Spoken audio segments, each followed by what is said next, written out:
So how this episode goes down really does depend on what happens in our next game in Week 5 against the New York Jets. We are currently 1-2, and if we win that game, then perhaps it is worth going week by week, following the team, and seeing what happens. If we lose that game and fall to 1-3, we might as well just kind of hurry our way through the rest of the season, because it's going to be a sign that we're still not going to be all that competitive, despite the fact that, again, we somehow beat the Rams.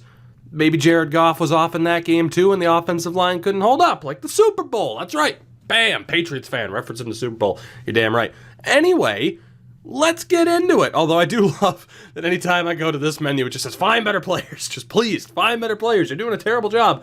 I'm not game, and we're not. We're making things happen. Things are going to work out for us just fine. The problem here is I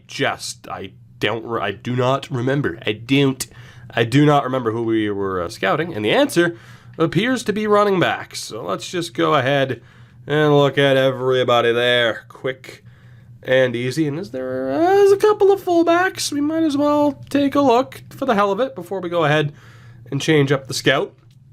Let's go ahead and fire somebody. Nothing like starting off an episode by firing somebody, right?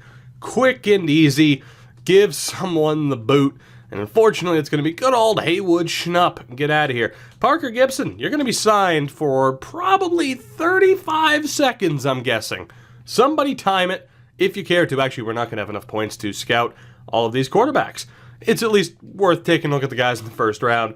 Congratulations, you get to survive another week until we get to scout James Cain. So you live to see another day. I mean, not for that long, though, because we're going to send this next week and then immediately scout that quarterback and then fire you. But, hey, you didn't get instantly fired. Things are looking up. So let's go ahead and take a look at James Cain, who, let's be honest, if he falls, he might be worth taking as a backup quarterback. That is, of course, the one thing that I'm not too confident about. But what team is? If your starter goes down, odds are you're screwed, right? So there you go. Unless you're the Eagles, as of late. Although, granted, Nick Foles is leaving, so there you go. Gibson, you're gone. And we need ourselves a wide receiver scout, and it's going to be a good old Bill Barnett. And we'll see what we can find here. Of course, we did draft a wide receiver in the first round of the prior year, but, in last year's draft. But that's not to say that we don't need another one. If we could get someone like Will Bowers or Jordan Gaddis, I won't complain, because that would be an absolutely ridiculous addition to the team. I'm just going to keep spamming because we typically have enough points to get the information for everybody that we need to get. As Antoine McIntosh is 100%. So that's good. He was injured in the preseason. Of course, he's not a starter at this point, which is also really good news for us. Who is available for re-signing? Carter Schuleter. Will you accept that opening offer?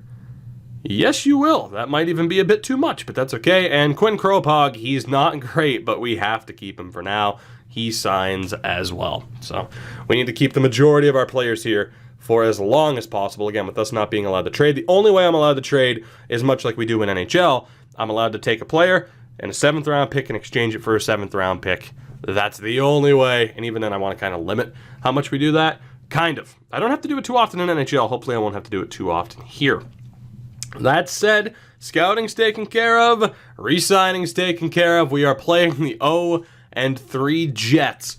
If we do not win this game, they have a 2 overall point advantage, but, I mean, again, they're winless on the season. If we don't win this game, we'll start simming a little bit faster through this year. I was hoping this would be the year that we'd at least pick up a couple of wins, but that might not be the case. Again, we were at like a 72-73 starting overall, I believe, in the Bills series.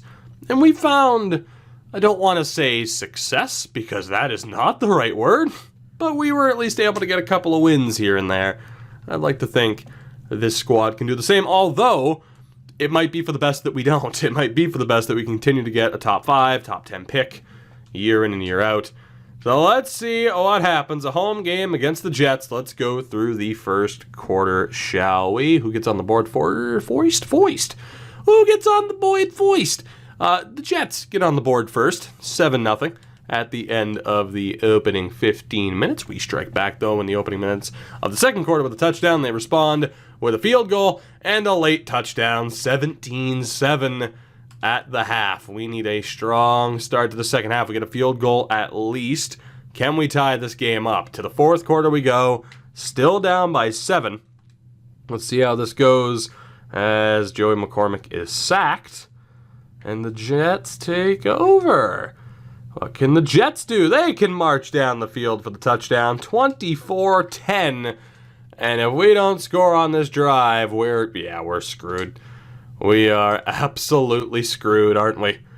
Well, we forced a quick 3 and out. We might have a chance. McCormick, it's your time to shine. We need something here. That works, but it took a long time. Ricardo Marshall with the touchdown. Can we make something happen here? We forced the punt. 1:12 left. 1 timeout. Let's go. We can do this. I'm watching it. This might be the last bit of in-game footage we see this season. Can Joey McCormick lead the team downfield to potentially force overtime? McCormick looking. It's almost intercepted immediately. Oh, that was horrifying. That was absolutely horrifying.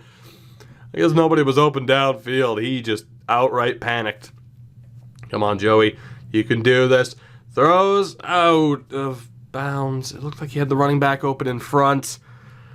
Oh, Nagy knows what's up. He knows we're in trouble. 3rd and 10 from the 25. 1:05 left. Again, only 1 timeout. If we can't get anything going here. Damn, Pittsburgh kicked Baltimore's ass. Come on, Joey. I believe in you. Drop back. He's going deep. Oh, Wilson, and it's picked. Oh, no.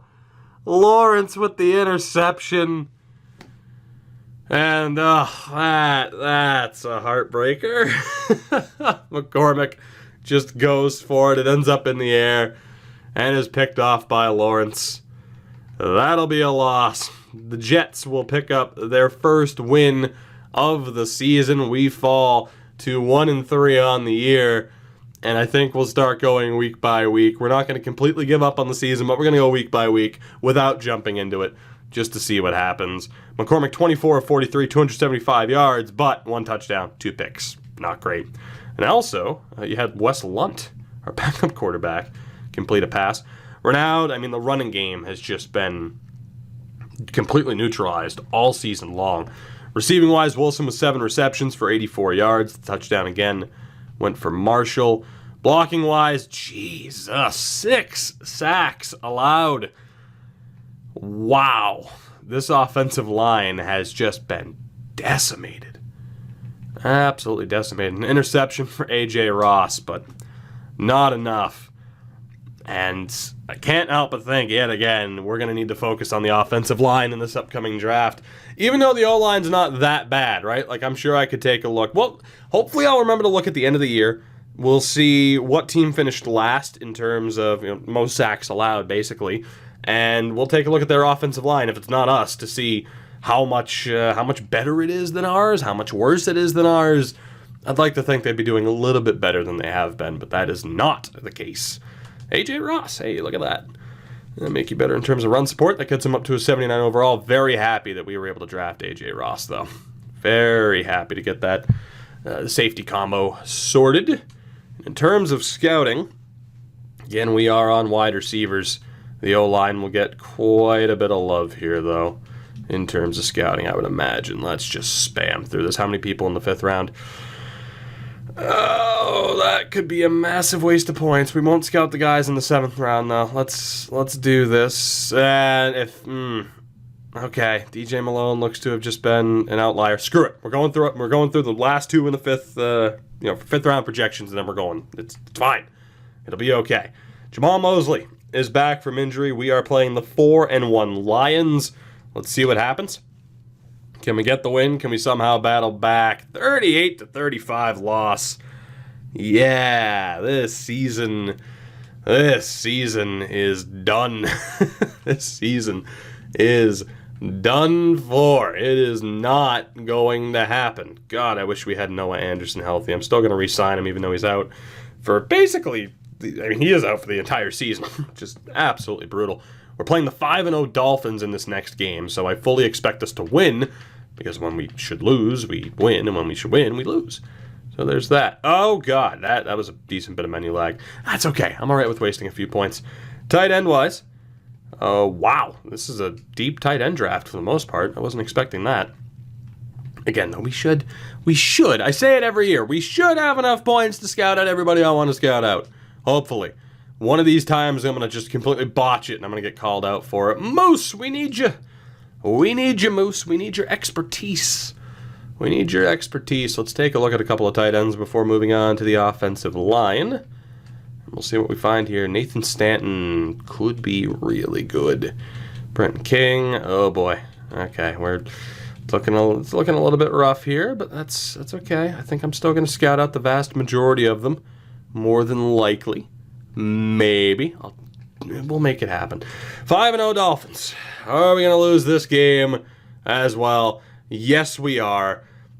Damn it. Damn it. I'll see you guys in a couple of minutes. Let's just jump cut to the end of the season, because otherwise it's just going to be more of this, the week-to-week stuff. I'll see you guys at the end of the season. We are done for. For what it's worth, we put up a bit of a fight, finishing with a 5-11 record, but that was not good enough to make it anywhere, which I don't think really surprises anybody. We'll take a look at what happened, of course, around the league before getting into the offseason and setting the stage for the draft, where, of course, you guys will get to select our top pick. Cleveland wins the AFC 14-2 record. Absolutely ridiculous. AFC South goes to the Titans, the AFC East, the Dolphins, Pats, and Jets all make it in. AFC West to the Chargers. The NFC North, the Lions are the only team to make it. NFC South, the Falcons make it. NFC East, Giants, Eagles, and Cowboys all make it. And from the NFC West, the 11-5 Niners. So overall, we finished bottom 4, which is okay. I'm fine with that. We will get ourselves another decent pick, and there are some very strong players in this upcoming draft from what I was able to see just in terms of the top 3 attributes. Aaron Rodgers goes to Detroit and wins league MVP. So there you go. We didn't have anybody in the nominations for us, of course. And Coach of the Year, Hugh Jackson. No, that's not what's going to happen. Ever. But it's okay. Offensive Player of the Year, Cam Newton went down to Miami and led them to a pretty strong year. Of course, we're just going to skip through the AFC. But for those of those who want to see what happened as far as the AFC side of things is concerned, you, of course, have the ability to either look really, really quickly or pause the video.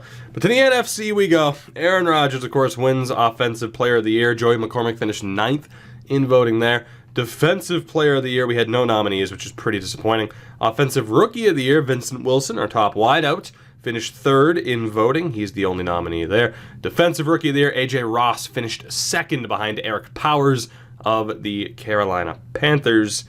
Is there anybody else? There is not. Best quarterback, McCormick finished 10th, because that math makes sense. Best running back, Reynaud finished in 8th. Not too bad. Top wide receiver, nobody there, which doesn't make, I guess it makes sense, but still very frustrating. The Cowboys' O-line is still absolutely ridiculous, and unsurprisingly, we had no nominees. As far as the defensive line is concerned, nobody. Best linebacker, we at least had Darby Klemm, which is pretty good. In terms of defensive backs, Le'Veon Cole is there, finishing in 3rd. And best kicker, Grant Frome. So, we at least had some votes this year. Overall, it's tough because we finished again with 5 wins, which is nice, but it's not enough progress to justify it's not enough progress as to where we're going to feel okay about the progress we're making, because it's not enough, and if anything, it's just screwing us out of better draft picks. It's a little bit of a tough spot that we find ourselves in, but we're gonna make it. We're gonna make the most of this. It's just a matter of time. Blake Ramirez, it's about time. Speaking of matter of time, it's about time you got an upgrade point. I was a little bit concerned about how slow his progression was this season. And Rashawn Price, you're a depth option for us. But congratulations, you're a 72, but a 71 right now with the lowered confidence. So let's take a look around the league, shall we? And then we'll get to everything else. So stat-wise, What are we dealing with? Let's go. Should we go team stats? Let's go team stats. Let's see what's happening around the league. So, in terms of total offense, we weren't extremely close to the bottom. We were close to the bottom, but not extremely close, so it's not all that bad. Was it our passing game that... I can't imagine it was our passing game that was lacking. No, the passing game actually did pretty well. Towards the top. Our rushing game, though, was bottom 5. That's about right. Point per game, what was that, 22.4? So that'd be mid-table, closer to the bottom, though. 29 passing touchdowns, 15 rushing touchdowns. Defensively, we gave up, I'm going to guess, closer to the top. We actually didn't do that bad. Mid-table, closer to the top, though. Our passing defense was horrific, but I think that's to be expected, right? I certainly didn't expect anything less. Although, team stats, hold on a second. Would it be under... It wouldn't be under turnovers. Would it be under... It wouldn't be under penalties either. Red zone efficiency. Where the hell would I see total sacks? That's a great question. I guess it would be under defense, but I want to know how many sacks we allowed, not how many we picked up as a defense. I don't even know if I can check that, to be honest. Let me know if I can, and I just don't remember where to look. Joey McCormick, over 4,100 yards passing, 29 touchdowns, 13 picks. That's not too bad, admittedly. 258 yards a game. Rushing-wise, though, that running game is still really struggling. Reynaud, 749 yards, 255 for Hughes. 11 touchdowns, though, for Reynaud, so he's done well in terms of finishing off drives. We are in the run-and-shoot offense right now just to maximize the scheme fit for players, but obviously that's going to hamper what the running game's capable of. Receiving-wise, Mack just beats Vincent in terms of total receptions. Farrell and Marshall were up there as well. Over 1,000 yards receiving from Mack this year. Wilson finished just shy of that, but the passing game is getting closer to where we want it to be. 8 touchdowns for Mack, 7 for Wilson and Marshall. Not too bad. Blocking-wise, this is going to suck. Yep. That is brutal. This offensive line needs to be improved. Defensively, Klemm and King led the way, the two main linebackers. Cole had a very busy year, too. In terms of the sack leader for us, it was Demetrios Brooks with 7.5. Interceptions, it was Cole with 4. That pretty much does it. We will take a look around the league. Grant only asked to make 19 field goals, ended up with 16. I'll take that. It's not amazing, but I'll take it. Let's take a look around the league here. In terms of passing, so Aaron Rodgers led the way with 4,700. Total touchdowns, it's going to be Rodgers, isn't it? Yeah, he was one of 2 to hit the 40 touchdown mark, which is just ridiculous. Rushing-wise, Saquon Barkley led the way with 1,500 yards. And in terms of total touchdowns, it was Colin Carr, second-year pro for the Cleveland Browns, tied with David Johnson at 13 apiece. Receiving-wise, reception king was Adonis Steed, 108. Aaron Rodgers has a new best friend, clearly. That is ridiculous. Total yards, it went to Christian Kirk. Total touchdowns did not go to Kirk. There was someone with 17. That was D.D. Westbrook who led the way. Blocking-wise, who allowed the most sacks? McNeil for the Eagles. Okay, so, it could have been worse, is what I'm seeing there. Total tackles, Vasti Gaylor. What a name. The sack leader was Myles Garrett. That's not surprising. Jesus, he ran away with it, too, over Aaron Donald. And the pick leader was Ronald Darby. There we go. A quick look at what happened this season. Again, another season where we're not making a ton of progress. I'm not going to say we've stagnated, but we're still not quite there yet. But we'll get there. Probably. Maybe.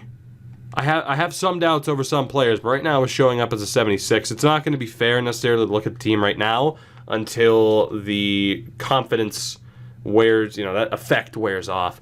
Our staff is all signed throughout the year, so we can advance, or through next year at the very least, so we can advance. And of course, we'll take a look at what happens throughout the playoffs, and we're going to find out here very soon who is in the Super Bowl. Cleveland and the New York Gigantes. Not surprising that Cleveland made it, to be honest. They have turned into absolute monsters. So it ended up being Titans over the Jets. The Cowboys beat the Niners. Huge loss there for the Niners. Chargers beat the Patriots. And the Falcons beat the Eagles in the divisional round. The Browns beat the Chargers. You had the Giants sneaking past the Cowboys. Miami beat Tennessee. And Detroit beat Atlanta. And in the conference championship, Cleveland smoked Miami. Not even close. And the Giants sneak past Aaron Rodgers and the Detroit Lions. That is crazy. 31-0 in a conference championship game. That is just unfair. Pro Bowl-wise, I mean, I don't think we're going to have any nominees. Of course, I'm only going to keep an eye on the left-hand side here to see if we actually had anybody make the Pro Bowl. I highly doubt it, though. No, Demetrius Brooks made it. There's a left end? I don't recall moving him to left end. Oh, I guess I did. Yeah, Demetrius Brooks made it. Is there anybody else? Unless I'm just totally off on that. That wasn't Demetrius Brooks. Le'Veon Cole makes it as the third corner option. That's just disrespectful. But hey, we had 2 Pro Bowlers. Progress. That's the only way to look at it. We have to take every victory where we can get it. Place your bets, by the way, on who you think is going to win the Super Bowl. I'm going with Cleveland. Got to go with the hot hand. But then again, every time I doubt the Giants in the Super Bowl, they win. Remember, Patriots fan, by the way. So, unfortunately, I meant to point this out too, but obviously I just skipped right through. There was not an offensive line scout, so we had to waste a lot of points there. There also is not a linebacker scout, so we are desperate to try and scout out linebackers in the secondary here before our time to scout is up. So we'll see what we can do. Morgan Wood, by the way, might be worth taking, even though we need offensive line help. That guy looks like an absolute beast. I am going to scout out all these third-round talents as well. We still have quite a few scouting sessions left, but it's actually going to be close. There were quite a few specialty scouts not available to us, as the Browns win it by a field goal, 41-38 over the Giants in Super Bowl 59. I don't believe, and we do not have anybody else we have to worry about here.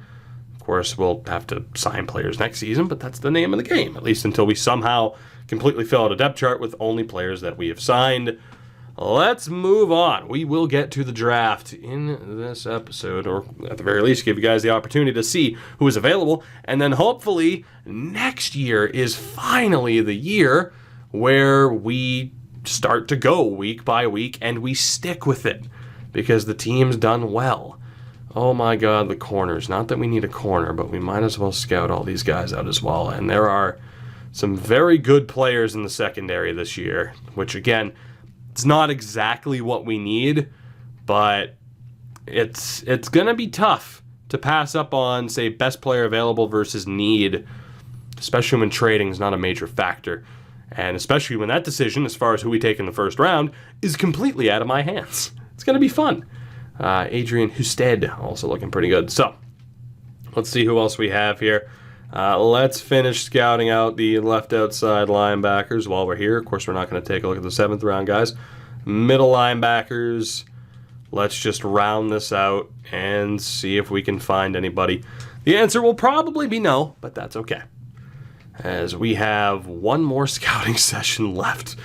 It's not okay, but we're going to do what we have to do. Again, we got kind of screwed, and to go figure, it was this year that we got kind of screwed on the whole scouting front. I'm going to take a look at this guy here, Devlin, who might be worth taking. I'm not going to look probably at any other.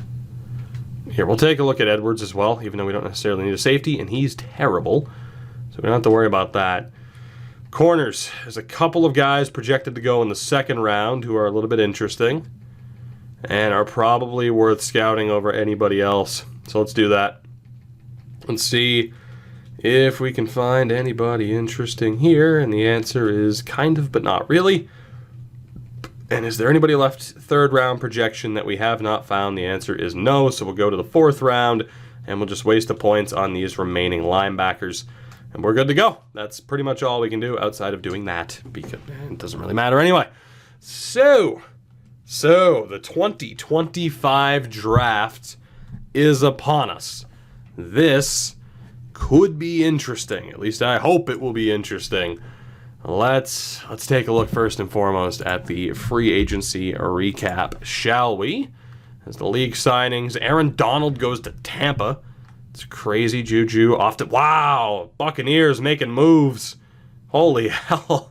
That's a major offseason. Marquis Spanos, who I believe we were looking at as somebody worth drafting, and we passed up on him at one point. I certainly remember him being drafted. Zach Martin, David Njoku, Philly making some moves to Philly, Miami, and Tampa. Good Lord. Making some big-time moves. Andrew Luck goes down to Jacksonville. Damn, and Mitch Trubisky down to New Orleans.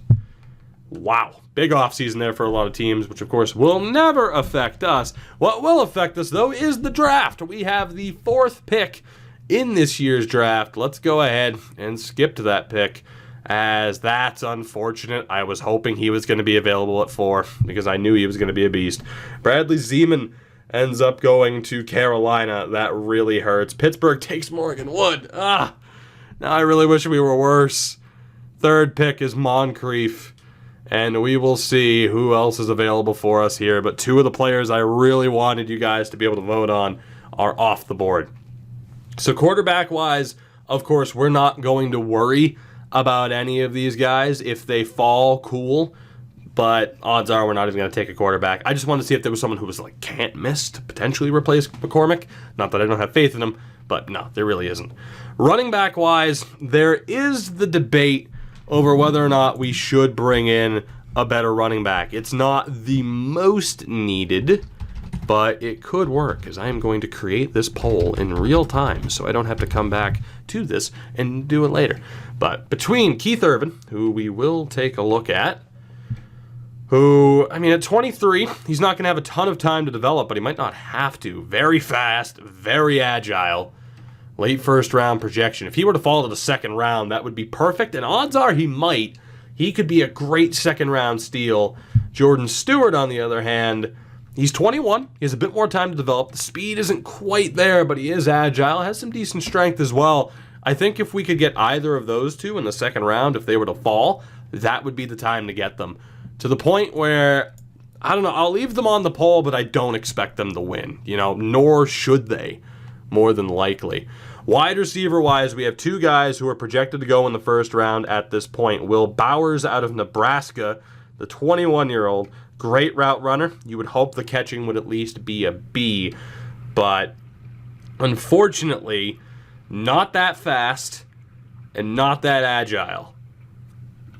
But he has great hands.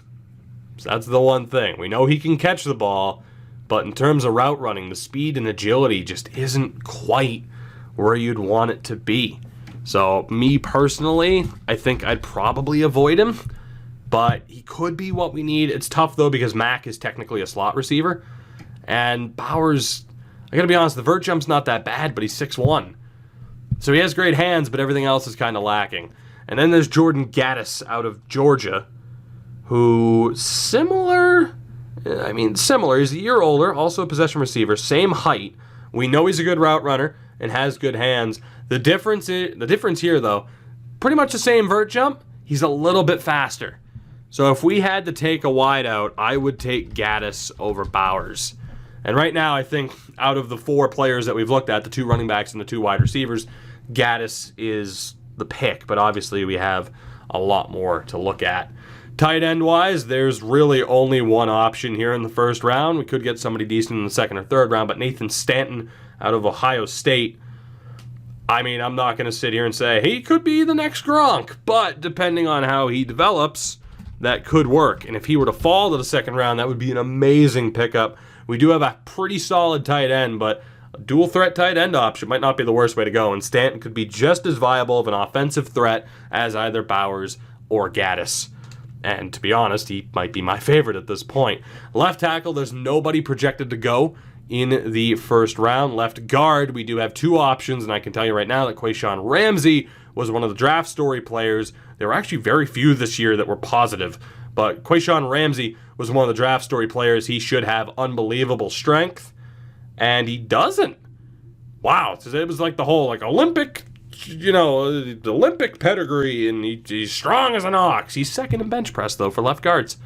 That's really weird. That said, he's still amazing.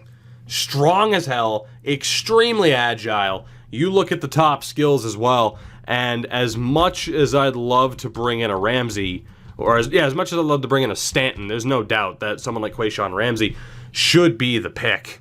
Great name, by the way. Out of Clemson, he should be the guy, though, unless Jaden Mack is that much better, and he is extremely well-rounded as well. I don't think there's a poor choice out of the two of them. I guess it would just be down to, which one you think is better. But they're both young players, really good promise and potential. But Ramsey, again, fast, agile. Same thing for Jaden Mack. Either one of them, I think, would be a fine addition to the offensive line. They're the only two left guards projected to go in this draft.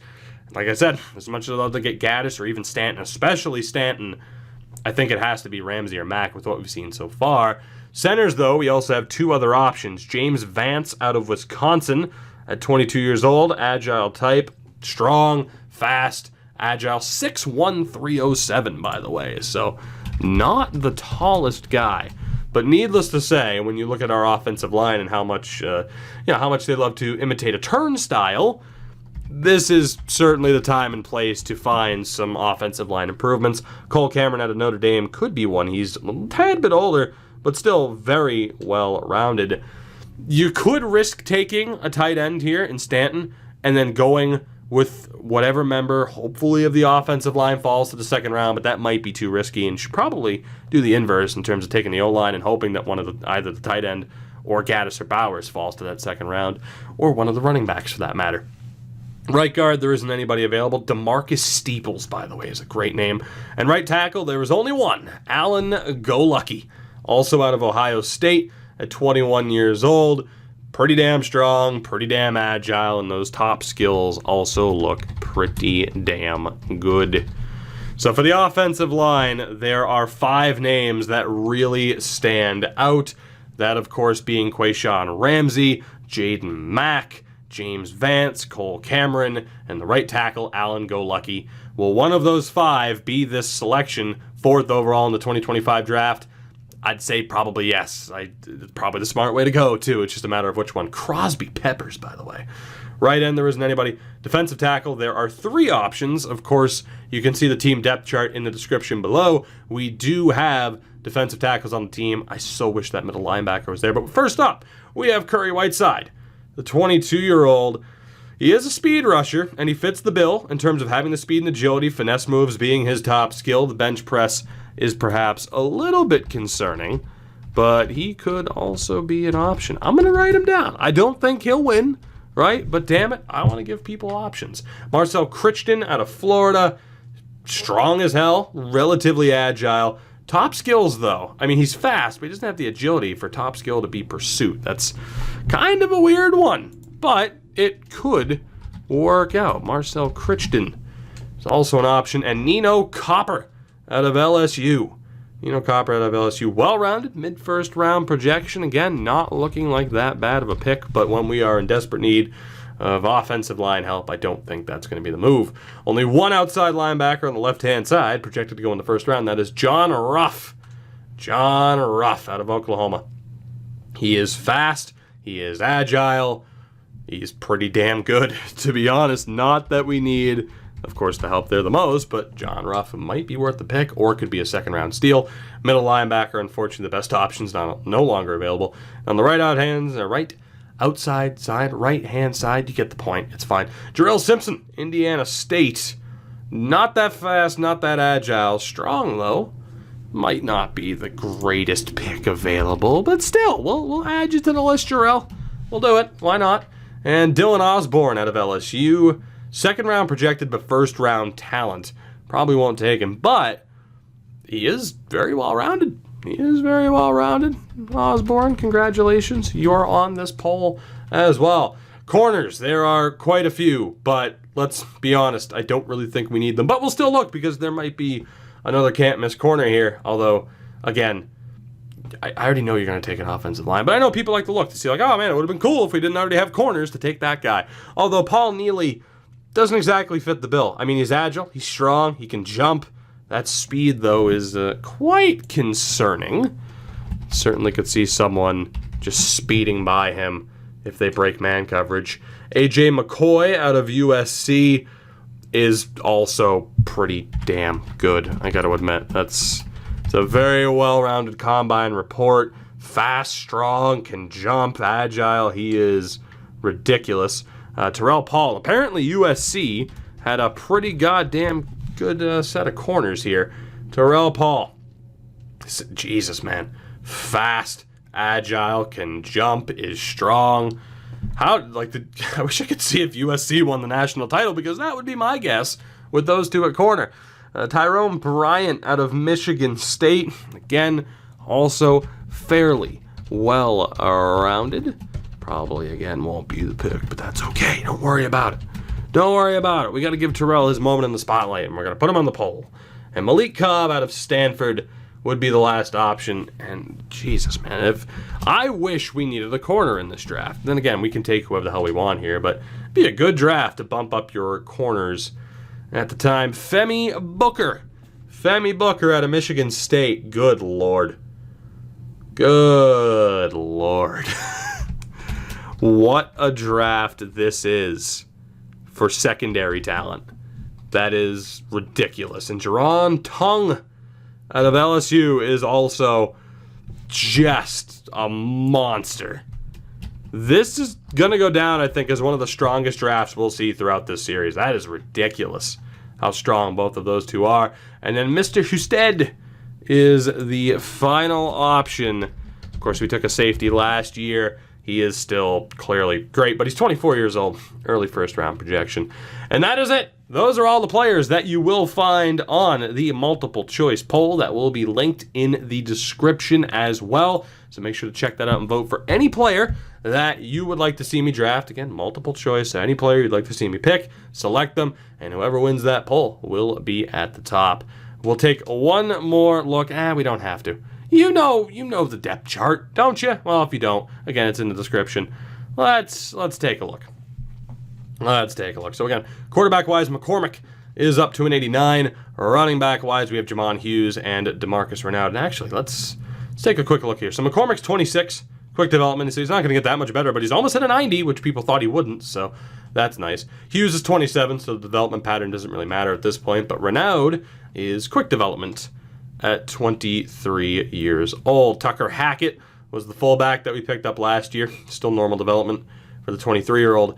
Wideout-wise, Jameis Mack is an 81 overall, but he's 27 years old. Vincent Wilson, quick development for the 23-year-old, and development doesn't really matter for anybody else. Tight end-wise, same thing. It doesn't really matter. A bunch of 25-year-olds, 24-year-olds. On the O-line, Schuleter is a 79. You have Noah Anderson at the 73, who will be back playing next year. I think he played a couple of games this year. Blake Ramirez is up to a 78. Quick development for the 23-year-old. Right guard, Ofenheulse. Does he still have decent development? Normal. That's unfortunate. And the right tackle, Quinn Kropog. Defensively, Brooks is up to an 80. Right end-wise, we have Trey Gilmore. 24-year-old has normal development. The Hawaiian defensive tackle, George Christie, is an 82. Still normal development for him, though. Unfortunately, that hasn't taken a step up. And then Kawan Beatty is there at a 73. Outside linebackers, Nolan really hasn't improved. 74 overall, middle linebacker, though, we find just a beast in Darby Klemm. Quick development for the 23-year-old. BJ Long is also there, but he's 26, so development doesn't matter. And Frank King is up to an 84. Corners, Meyer and Cole, both monsters. Campbell as well, the 72 overall, normal development. So we've gotten a little bit unlucky in terms of players taking that step up to quick development. Of course, we have Griffith, the 26-year-old, 83 overall, and A.J. Ross, who nearly won Defensive Rookie of the Year, also there. That is your look at the team. I will see you guys in the next one. Make sure to vote in that poll. And again, hopefully this next season is the first year where we actually start to win a couple of games as opposed to screwing ourselves out of higher draft picks.